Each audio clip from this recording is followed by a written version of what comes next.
introduction, yung unang video, and then ito yun. Give me a sec. And now we're talking. Hello everyone, this is Peter Esperanza and I'm here from Barstow, California. I teach as a full-time math professor in Barstow Community College, and I created math videos not just for my students in Barstow community but also to the students across the globe who are working on problems involving basic algebra all the way to college level calculus. COVID-19 happens and school across California and actually even across the globe shut down. So I decided to get out of my comfort zone and start my Facebook and YouTube live. And this is when Number Bender Live happens.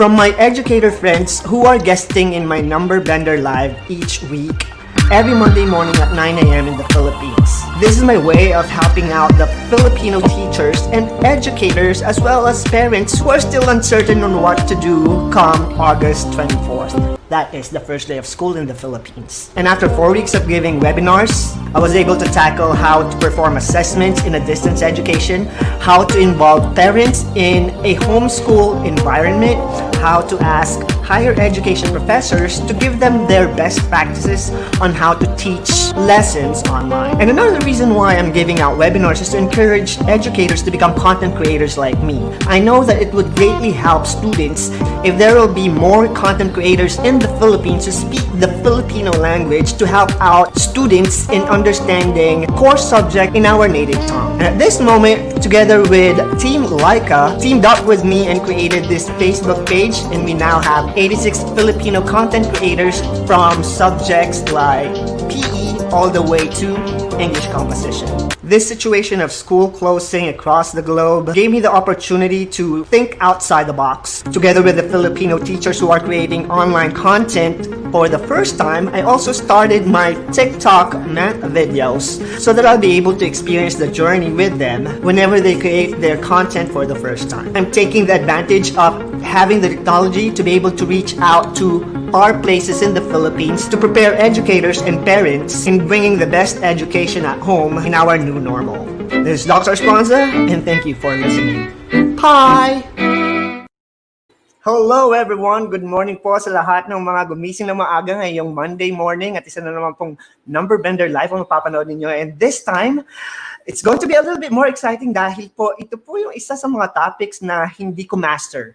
Alam niyo po kung na ako ay nagtuturo sa college level at mga adult kids ang mga hinahandle ko all the way sa mga continuing education ng mga adults. Pero pagdating po sa mga bata and preschoolers and early childhood education, medyo wala po tayong experience pagdating dyan. Kaya isa sa mga magandang benefits ng pagkakaroon ko ng maraming friends across the globe who are also educators ay nakakakuha po ako ng mga kaibigan na expert sa mga ganong field para matulungan tayo and still makapagbigay ako sa inyo ng mga kaalaman para ma-prepare tayo pagdating po ng August, especially ngayong araw na ito dahil ang topic natin ay para sa mga preschool and early childhood educators natin ngayon sa Philippines. So, ang tanong ko po ngayong umagang ito dahil kailangan or gusto kong maging interactive at engaging ito para po sa inyo at para sa amin.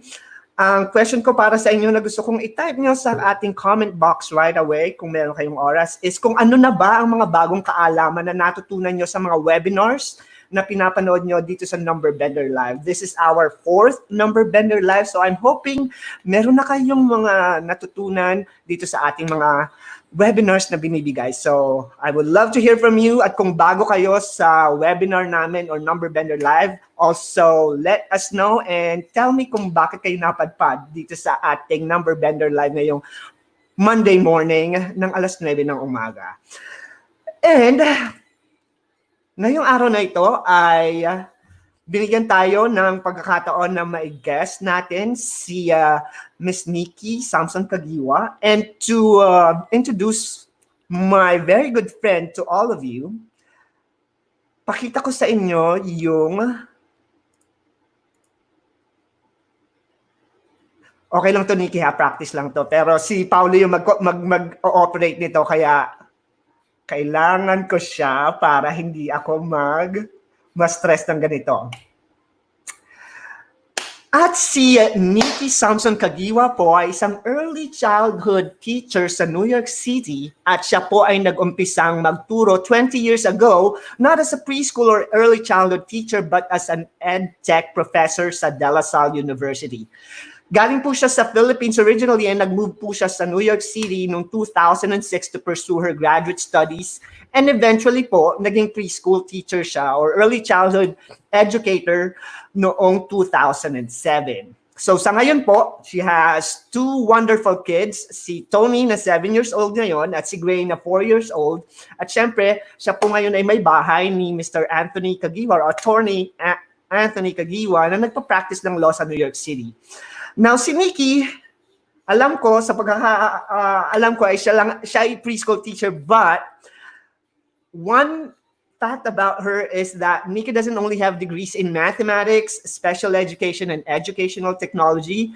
Siya rin po ay 4th degree black belter in Taekwondo at nag-compete siya sa college level at national level nung po nag-aaral pa po kami noong college. And today, may matututunan tayong bagong kaalaman at kung paano ba i-administer or ibigay ang distance education sa mga early childhood students or preschool students. At ngayon po natin malalaman lahat yan. And again, please welcome my friend, Nikki.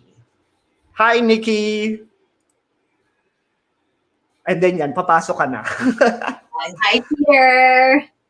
So, hello, Nikki, and thank you for gracing our 4th Number Bender Live. At alam mo naman na wala talaga ako experience pagdating sa preschool education or early childhood education. And I'm so happy na pinaunlakan mo ang aking invitation. Yeah, thank you very much for inviting me. I'm actually excited sa pag-share ng experience ko right now. Because like right now, I am still holding online classes with my students. And the age range is actually from 2 to 3 years. So I am currently teaching toddlers.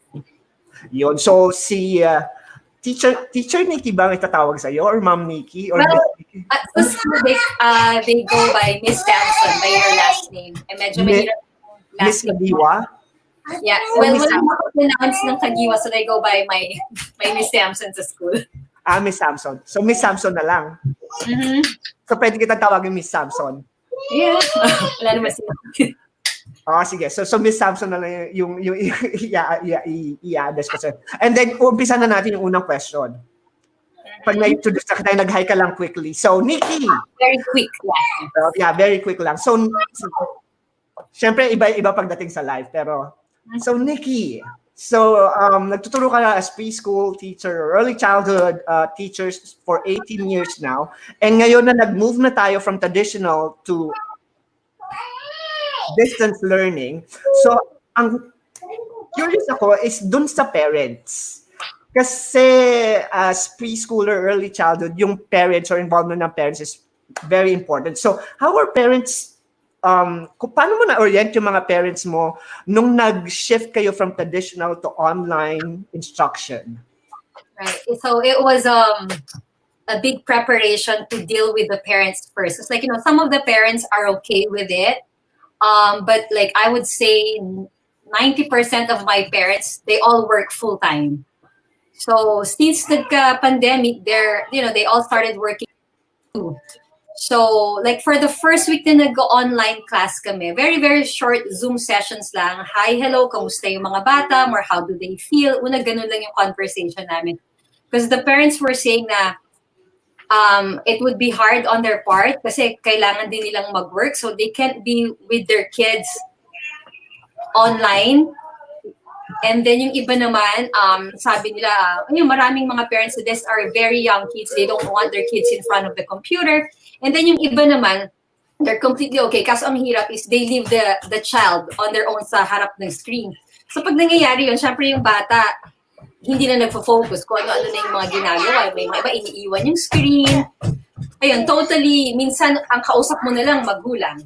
So we have to talk to them na, so I asked them, so do you want, initially nag-meet kami once a week, but they felt it wasn't enough kasi walang follow-up. And then ganun din on our part kasi parang, kung once a week lang ang nangyayari, every time mag-meet kami, hindi routine sa kanila. So, ang hirap nilang paupuin at para makinig sa teacher. So, basically, hi, hello, and then they run away from us. Oh. So yung involvement ng parents is talagang extremely important when it comes to yung lalo na yung paglalatag mo ng program mo sa distance education. So speaking of distance education, so paano yun? Gumagamit ka ba ng platform or any app? Ano ba to? Synchronous or asynchronous type of distance learning? Well, when we started, since Montessori school na pinag-workan ko, una inisip na it would be, so hard to put them in front of the computer. So for the first week, we started with packets. So nangyayari lang, so I would prepare activities that the kids can do at home. So for the first week, I would prepare a packet for the family, and then ini-email namin sa mga parents. So this is what the children have to do for the entire week. And then once a week lang kami nag-Zoom to begin with. And then sabi nila, the packets are so good, but syempre mga magulang, we're not teachers. It's so hard to do these activities. So mas maganda if the teachers can help us. So from one session ng Zoom, we added. So sabi ko, so nag-try kami ng thrice a week. And then we noticed the difference now on the part of the children. They see, and then yung consistency was there.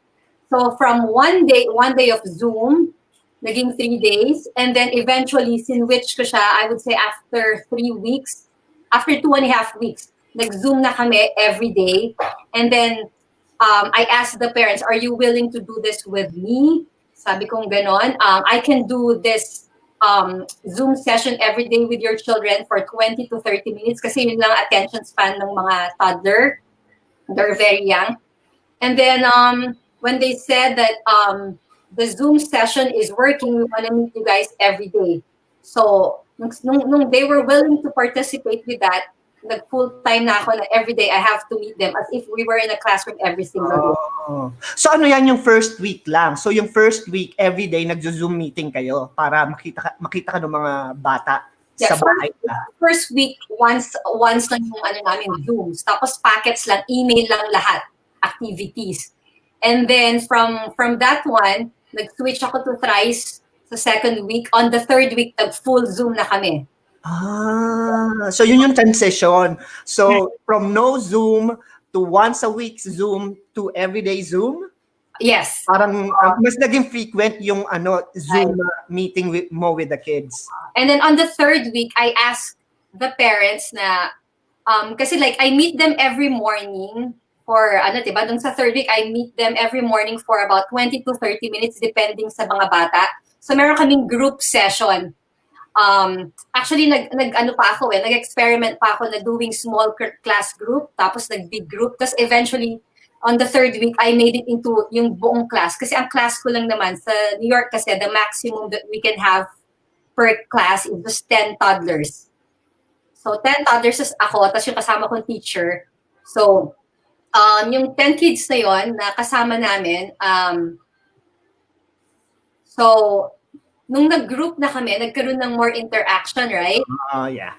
Yeah. And then we meet in the morning, tapos sa hapon, nag-hold ako ng one-on-one session with isang bata lang. So meron kami sa morning na group, and then every week, two children each day, minimit ko ng one-on-one para ma-address ko kung anong specific need ng bata. Kasi sa group, mahirap i-address kasi basically we're meeting as a group. So I'm basically addressing the class in general. I see. So, para po sa kaalaman ninyong lahat, si Nikki po, nung nag-transition siya from traditional to distance education, wala po siyang preparation kasi biglang nag-shutdown na lang yung school.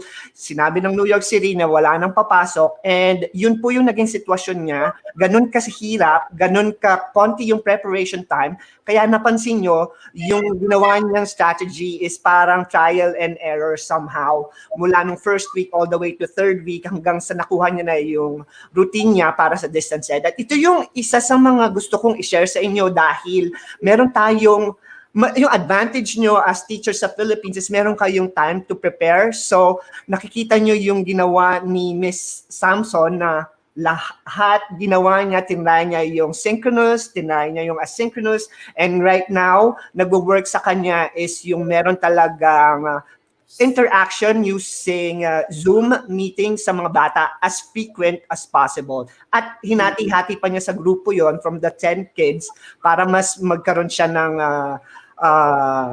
individualized interaction dun sa mga bata. And to give you an idea kung ano yung ginagawa ng mga students niya or niya sa kanyang Zoom meeting, bibigay ko sa inyo yung little snippet ng kanyang video. Hi, Hunter! Hi, who's this? Porg. Yan sabi ni Porg. Okay, let's have lesson. Ready? Okay, Hunter.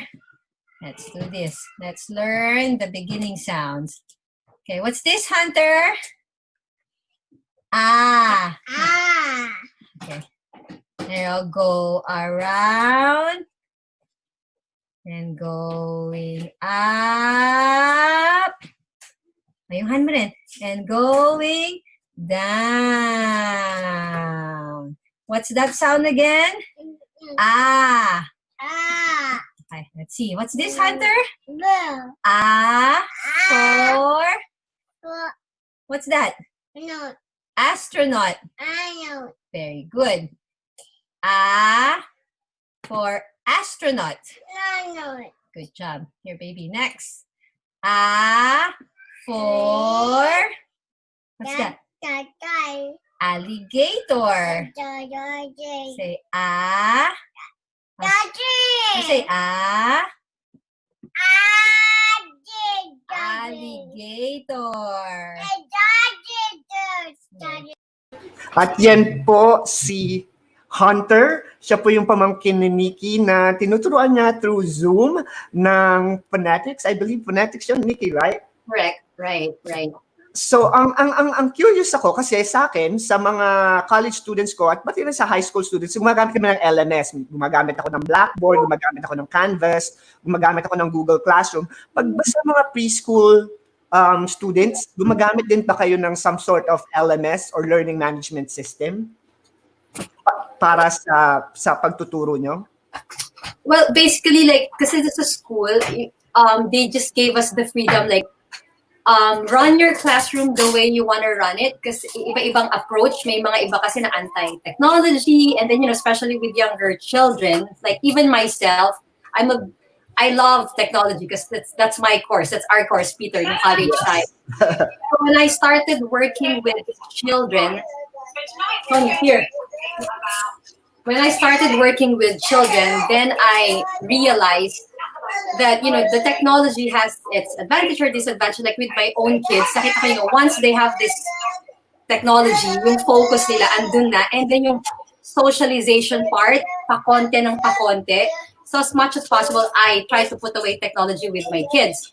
So ngayon yung kailangan mag-transition ngayon from traditional classroom to this one. Wow, parang ang very challenging on how to do it. Kasi sabi ko, like, I don't like technology for the kids.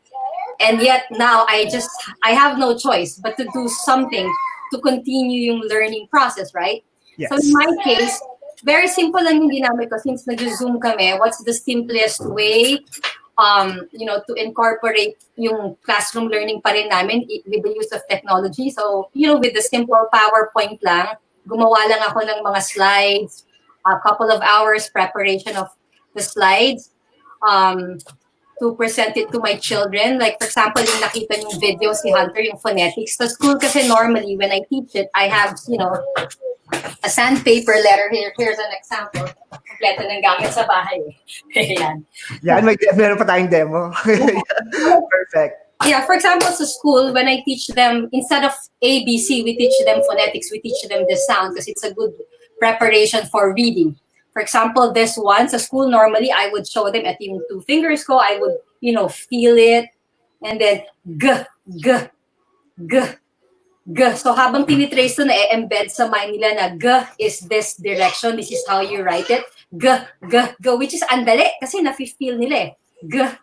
Diba? G. Just go around, then go down. G.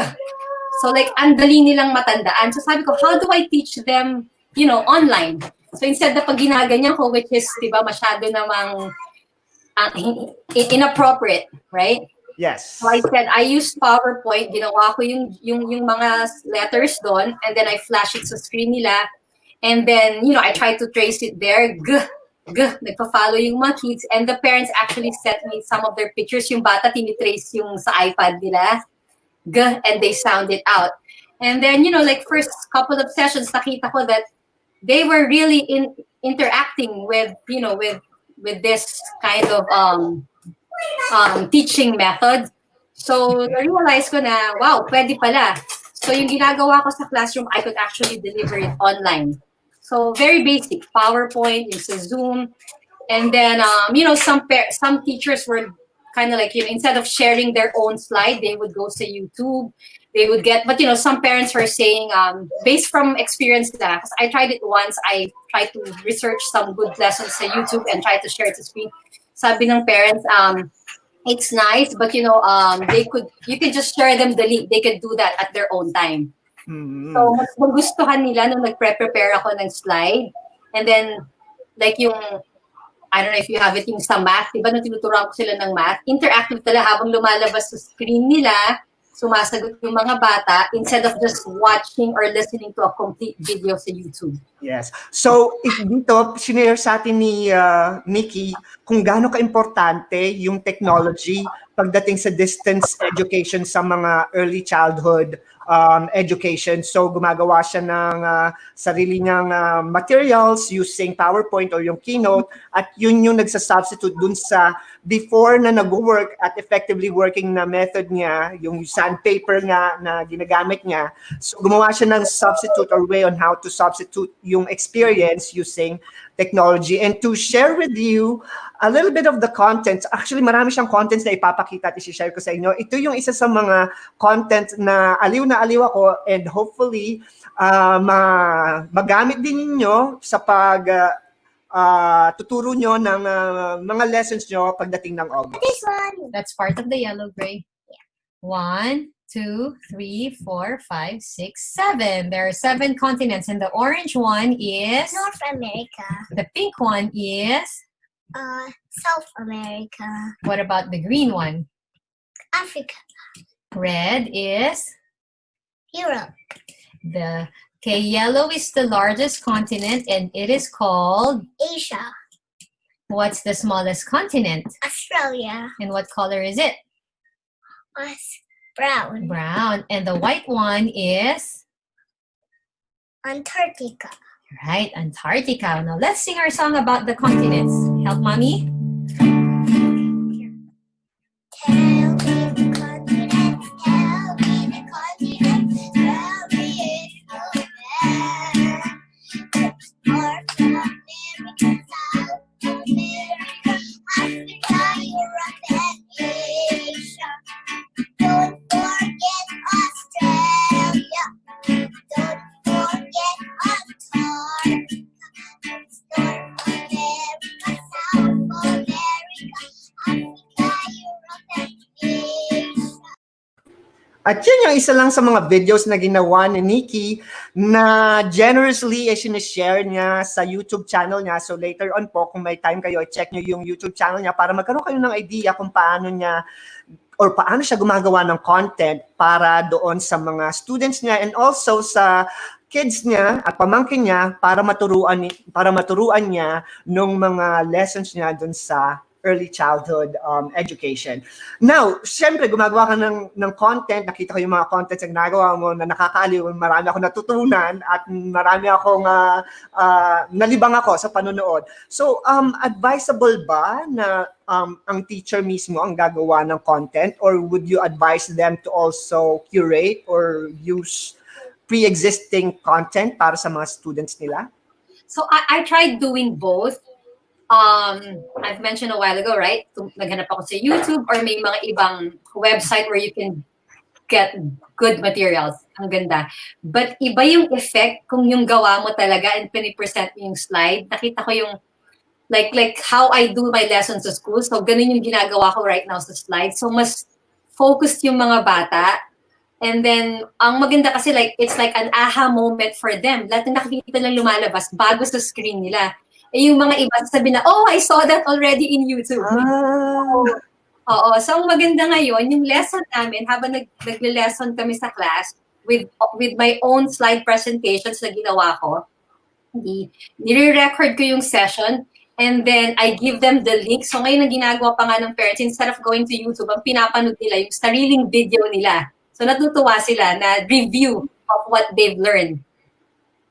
So actually nakaka-relate ako dun sa sinasabi niya na yung pagka ang content na ginagamit niya is sarili niya, mas na-appreciate ng mga bata kasi in my case ganun din yung effect nung ginagawa ko sa mga college students ko na mas nagiging mas effective yung pagtuturo ko kapag ang ginagamit ko is yung content ko. And dun sa mga teachers ngayon na nanonood na medyo still on the fence sa paggawa ng content creation, ano yung masasuggest mo sa kanila? Or ma-advise sa kanila?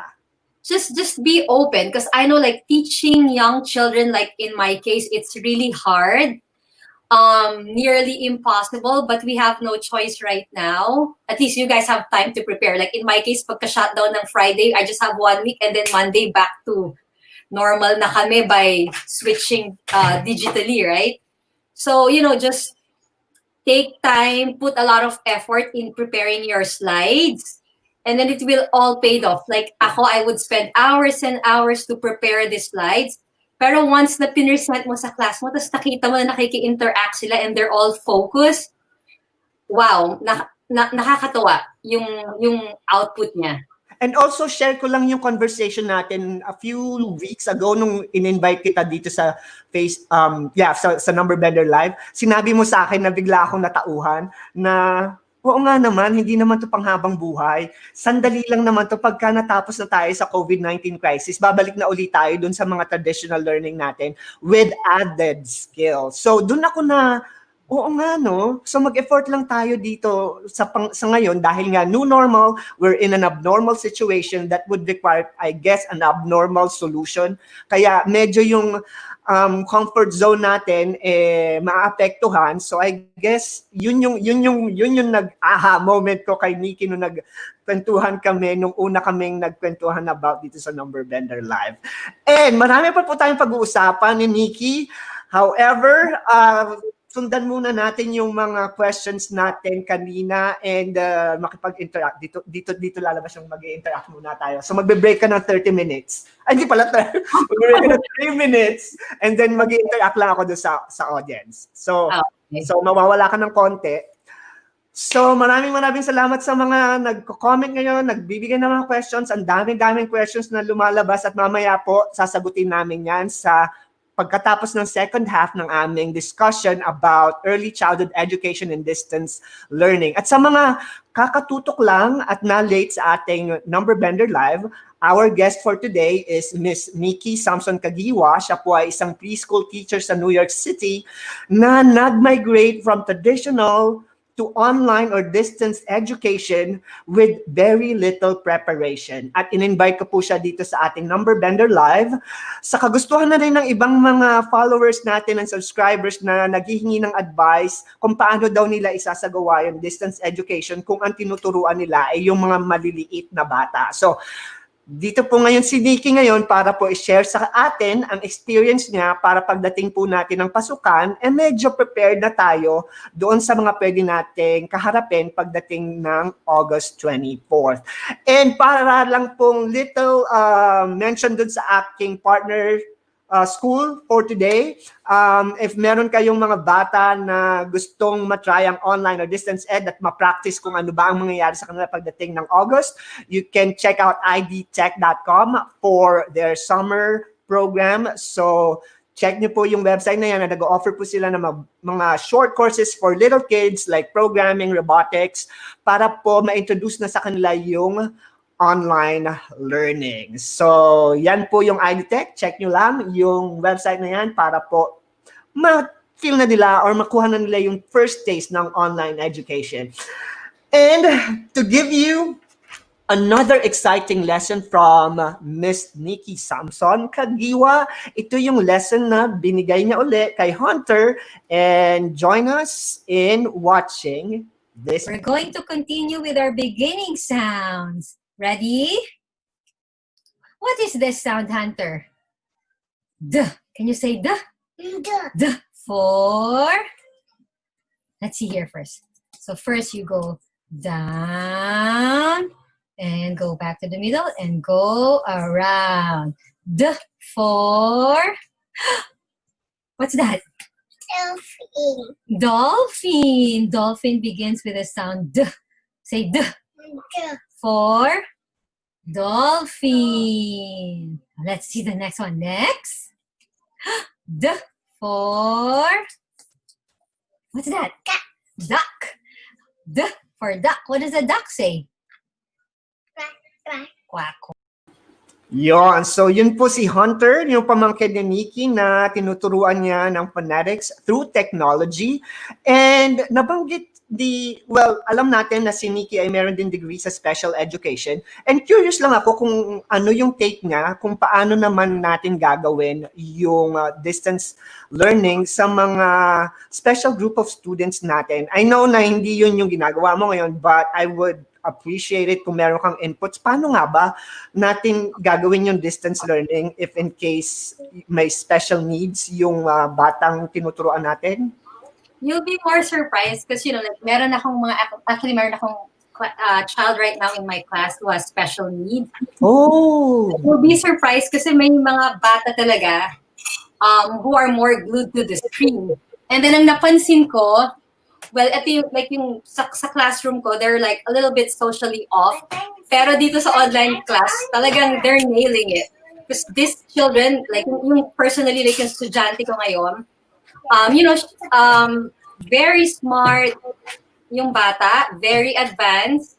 Pero what we've been working on since the beginning of the school year is the social aspect. Kasi hindi siya, she's not there to socialize and play. Yun yung wino-workout namin. Pero itong distance learning is working well for him because talagang umuupo. When I present the class, napag-glue yung screen, you ask the question, sumasagot.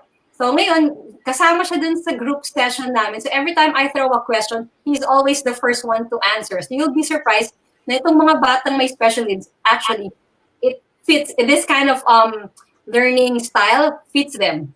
So, ang dami ko natututunan ngayon kay Nikki kasi yung mga yan talaga, hindi ko talaga inaasahan na mag-work, mga bata. Kasi ako nahihirapan na ako sa gamitin yung distance education modality sa mga older kids.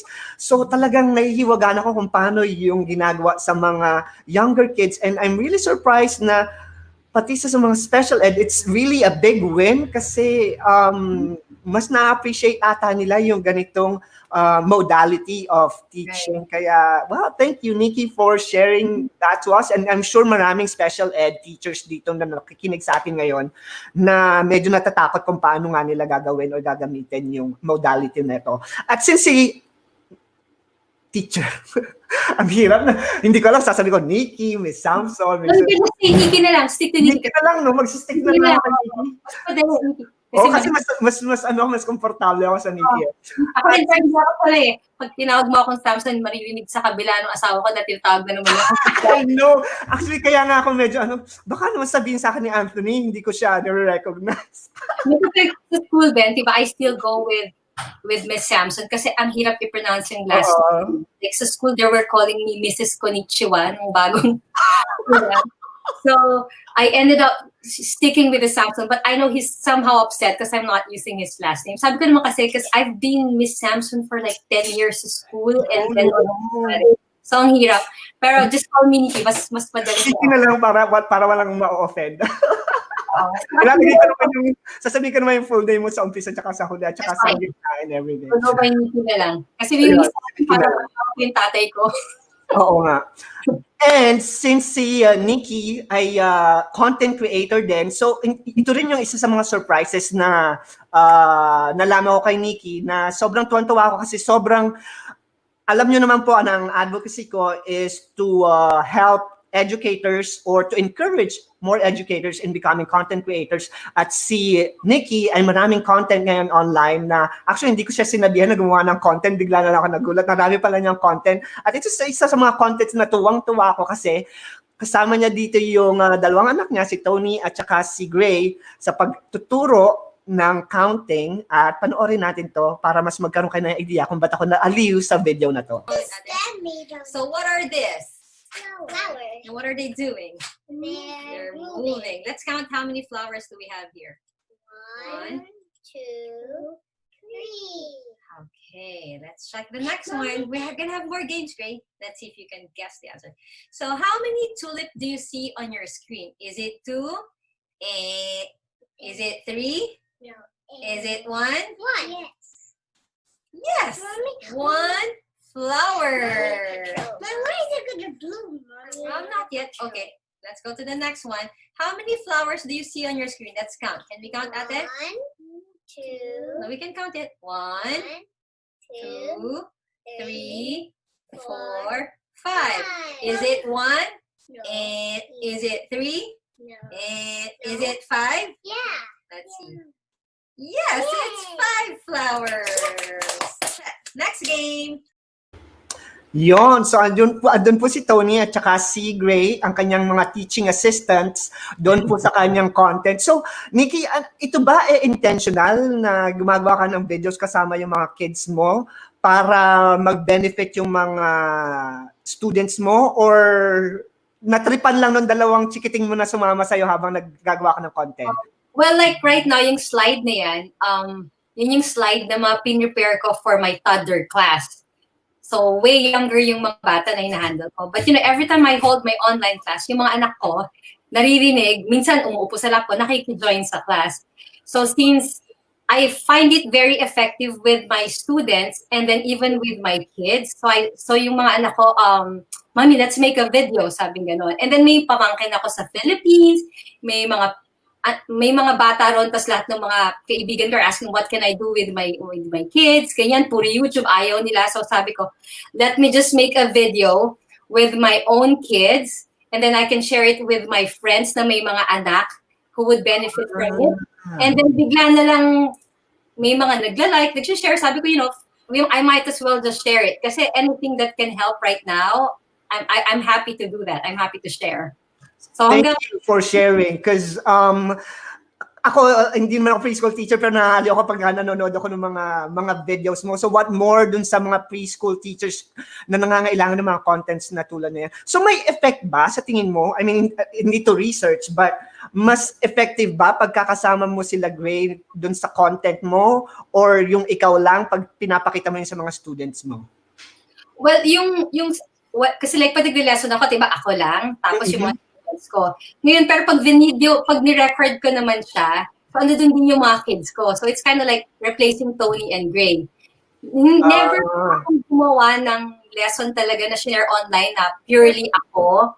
So basically interactive with my kids or with my students. And both ways, I think it's effective. Mm-hmm. So paano yon? Kasi nakikita ko nga effective kasi mas yung attention ko mas nakaka-capture pag nandoon si Tony tsaka si Gray. So paano naman dun sa mga teachers natin na walang props? I mean, ikaw meron kang dalawang helper. So paano naman yung ano kayang substitute ang pwede mong i-suggest sa kanila? Kasi mukhang mas effective pag nakikitang may interaction ka with someone or something. I would say just, put a lot of time in preparing the slides. Kasi once na pinerset mo sa estudyante mo yun, they're gonna start, commenting on it. Na-try ko kasi pag nag-group meeting din kami ng mga teachers sa school namin, a lot of them na hindi technologically equipped. So basically, they'll read the story, nag-uusap sila, or even with my son's experience, observe ko yung online class niya. Normally, nakaupo siya, tapos nagsasalita lang yung teacher niya, nagkakwentuhan sila. Wala, after 2 minutes, tumakbo na yung anak ko ron, or ini-end na yung call. So, yun yung mga na-notice ko with Gray, who is older. So, since mas bata yung tinuturuan ko, sabi ko, I have to come up with something to hold them, to make sure that they're still participating. So, yun, I spent hours and hours putting the slides together. And once may pinipresent ka sa screen, yung mga bata talaga excited, parang, what's next? What's next? Sinasabi nilang gano'n. So, iba. You have to prepare talaga. So yun. So kung wala talaga kayong props dyan, I guess talaga preparation. It's extremely important pagdating sa distance education kasi not just in preschool or early childhood, yung katulad ng mga nakikita nyo ngayon sa videos ni Nikki. Kasi ako as a college professor, lahat ng mga slides na ginagamit ko, pinaglalaanan ko ng mahabang oras para ma-present sa mga students ko. Kasi yun ang ano natin, yun I think to compensate dahil hindi na tayo nagta-travel from home to work, yung oras natin na yun, gagamitin na lang natin sa pag-prepare at paggamit ng technology. Right, Nikki? Right. And then one more thing, because may mga teachers are saying na, especially with very, very young children, ayaw nila ng often na Zoom sessions or online sessions. Sabi na, it's too much. So try to put that idea away from, your mind na it's not gonna work, they're too young, masyadong, ayaw namin sa screen yung mga bata. So ang sinasabi na, once a week na lang, three times a week or 5 times a week, it's just way too much. Sabi na. So sabi, ang ginawa ko ngayon, I've been doing 5 days, ni-record ko siya, tapos pinanood ko dun sa mga kasamahan ko. Parang nagulat sila kasi sinasabi sa akin, our kids, they don't sit, they run away. We always end up talking to the parents. It's not gonna work. Parating ganun sinasabi nila. So I recorded my sessions, pinanood ko sa kanila iba't ibang topic na all children were sitting down listening from start to end. So it does work. You just have to put an effort and then just open your mind talaga. Kasi wala tayong choice. Ito yung type of learning that we can deal with right now. And I totally agree with you 100%. Instead of us trying to find excuses or trying to find reason na hindi mag-work yung isang bagay na gusto nating i-implement sa classroom natin, I think dapat baguhin natin yung ating perspective and gawin nating lahat ng pwede nating i-try natin. Kung mag-work, good. Pag hindi nag-work, tsaka natin baguhin. Pero yung isa-stop natin yung sarili natin kasi feeling mo hindi mag-work, I think ito yung time na huwag tayo mag-entertain ng mga ganong thoughts. Right? You just have to be open. I mean, it's very challenging for younger children, but it does work. And then I always, tell them, so what is 20 to 30 minutes each day compared to being on site 8 hours a day? So this is still, an advantage on our part. True. So yun po yung mga iisipin natin na we are in a new normal. So iba yung sitwasyon ngayon, hindi tayo nagko-commute, hindi tayo pumapasok sa physical classroom natin. So yung mga oras na yon na meron tayo ngayon, gamitin natin or ilaan natin sa pag-prepare at pag-iisip ng mga creative ways on how to make things work para sa mga students natin. Kasi this is not about us, it's about them. So kung feeling nyo hindi mag-work, hindi nyo po yun malalaman hanggat hindi nyo tinatry dahil ang mga students pa rin natin yung magre-receive ng learning. So I highly suggest, based on Nikki's experience and my experience, experimenting and trying new things. That's the key in making this new normal work in education. And ito yung last video na gusto kong i-share sa inyo. Ito yung video ni Gray and with Nikki na si Gray ay parang constant TA niya sa kanyang mga content. And let's see kung paano niya tinuro yung living and non-living things dito sa lesson na ito. Or a non-living thing. What do you see on your screen? A dog. A dog. Can the dog move on its own? Yes. Yes. Can the dog eat and drink? Yes. Yes. Can the dog grow? Does it grow? Does a doggy grow? Yes. Yes. Can it breathe? Inhale, exhale. Yes. Can the dog have a baby? Yes. Yes. So if the dog can move on its own, it needs to eat and drink. It can grow, it can breathe, and it can have a baby. It's called living thing. Can you say living thing? What happens if you ride in a doggy? Oh, you're gonna be too heavy. Poor doggy. Yon. So, yun yung lesson niya with Gray. So, well, nakita naman po ninyo na si Gray at saka si Tony is laging nandun sa content niya. So, ito naman yung pinaka-curious ako. Kasi mga bata yan. Ako, nahihirapan ako minsan yung mga bata hindi gumagawa ng homework nila sa calculus or sa algebra. Sa mga kids naman, paano pag nag-tantrums yung mga yan in the middle maybe of the lesson or bago pa mag-start ng lesson, ayaw na nilang mag-aral. So how do you handle situations like this na you cannot control? Actually, it's common yun. Na-experience ko right now yun. Like, while nagle-lesson kami, biglang yung bata, iiyak na lang, ayaw na, pagod na, umaalis sa screen, and you could see yung mom talaga pilit ka, binabalik. So, sinasabi ko naman sa mga parents na, if they don't feel like joining the session, it's completely fine. Because, we can't expect these young children to be sitting there for the entire session. Etong mga bata, they have to move around. So, it's completely fine. May makikita ka gumugulong na sa sahig na pinapakita ng magulang sa akin. And then I always tell the parents, if they don't feel like joining, and then it's completely fine. Ayun, you could always leave. But, nangyari yung mga ganyan sa beginning part nung wala pa kaming masyadong Zoom session, nung hindi pa ako nag-prepare ng slideshow kasi meron pa kami yung mga manual na babasahan mo ng story, ganon. Yung mga ganon talaga, when you do those things, it's hard to keep their attention. So, it's just, nangyayari. And then, I always, syempre nahihiya yung mga magulang, diba? Sinasabi ko, don't worry about it. We don't expect them to stay the entire session kung hindi nila kaya. At saka kaya nga meron akong one-on-one session din, diba? Yun. So, yeah, yung may one-on-one session, para kung may na-miss man yung bata sa session dahil hindi siya naka-join or absent siya, nire-record ko, which they can later on view. Or during one-on-one, sabi ng bata, can you teach me this one? Yun. So sa one-on-one, na another 20 minutes na binibigay ko sa kanila each week, natatakal namin kung ano yung mga kailangan. Kung advanced yung bata, nabibigyan namin ng advanced lesson. Kung medyo gusto lang ng medyo, alam mo yung, syempre, age-appropriate activities para lang sa specific na bata na yon. At dito po sige, ano yun? And then, diba sabi mo yung sa homework, yung like sa'yo, mahirap mong pinapagawa. Well, ang ginagawa ko right now, since I don't do homework with the children, kasi syempre yung mga magulang, they're all working, yun yung sinabi nila na anything that requires buying stuff, hindi mag-work, and we also work, so we can just give them this time every single day. So hindi ako nag-homework sa kanila, but I've mentioned a while ago that I do send them home, I email them packets.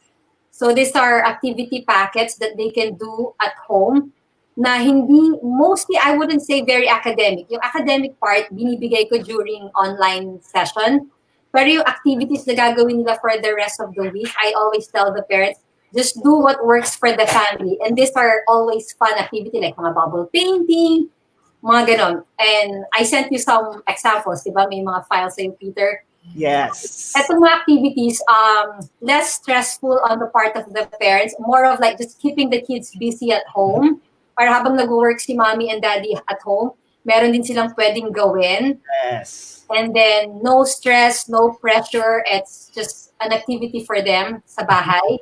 Yung lesson, nangyayari sa Zoom session. And then, kung may kailangan kaming i-address, meron kaming one-on-one session. Mm-hmm. So nabanggit mo yung mga materials na binibigay mo, like packets. So yung mga packets mo ba, available ba siya? Pwede mo ba siyang i-share ng konti para dun sa mga teachers natin dito na gusto lang magkaroon ng idea kung paano ba ginagawa yung mga packets or yung mga letters to the parents or mga templates na meron ka kaya, pwede mo ba siyang i-share or nai-share mo ba siya sa Yeah, absolutely. I'll be happy to share them. Siyempre, tatanggalin ko lang medyo yung ano nung sa school, diba?